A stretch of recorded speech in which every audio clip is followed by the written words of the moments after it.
Police partout, justice nulle part. Ce slogan, vous l'avez sûrement entendu dans une manifestation ou lu sur un graffiti sur un mur. Et pourtant, c'est une formule qui est loin d'être moderne. Elle a 170 ans. Le créateur de ce bon mot, c'est Victor Hugo, à l'Assemblée nationale française en 1851. Victor Hugo était à l'époque député de Paris.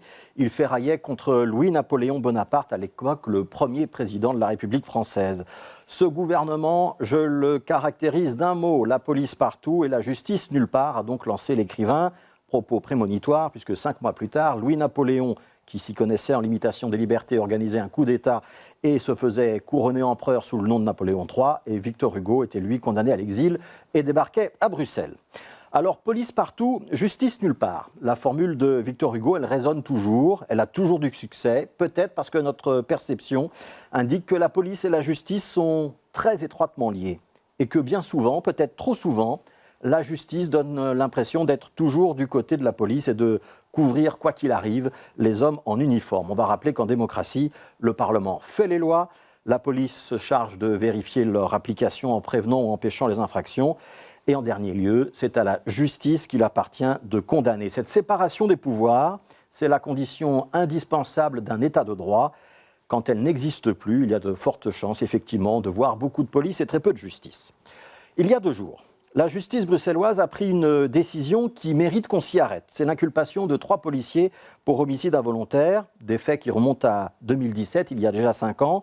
Ça se passait place Poulart, devant le palais de justice, justement. 2 jeunes qui circulent à moto, conduite dangereuse, équipement insuffisant. Les policiers prennent le couple en chasse.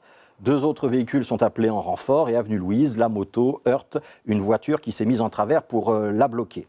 Wassim Toumi, 24 ans, meurt sur le coup. Sabrina El Bakali, 20 ans, décédera peu après. Alors bien sûr, personne ne doit se soustraire à un contrôle de police. Et ces jeunes gens, par leur conduite dangereuse, se sont mis dans une situation où ils n'auraient pas dû se mettre. Mais l'analyse de leurs proches, c'est que la prise en chasse était malgré tout disproportionnée. Que les policiers ont répondu à une mise en danger par un danger encore plus grand. Alors l'histoire n'est pas finie, le procès n'a pas encore eu lieu et la vérité judiciaire, comme on dit, doit encore attendre un petit peu. Mais qu'après 5 ans, la Chambre des mises en accusation inculpe 3 policiers, alors que par 2 fois le parquet avait estimé qu'on n'avait rien à leur reprocher, c'est une nouvelle importante. Parce qu'elle souligne que si oui, évidemment, la justice collabore avec la police, elle n'en reste pas moins indépendante. Et ça, c'est une condition indispensable pour qu'on puisse dire qu'à Bruxelles, la justice n'est pas nulle part.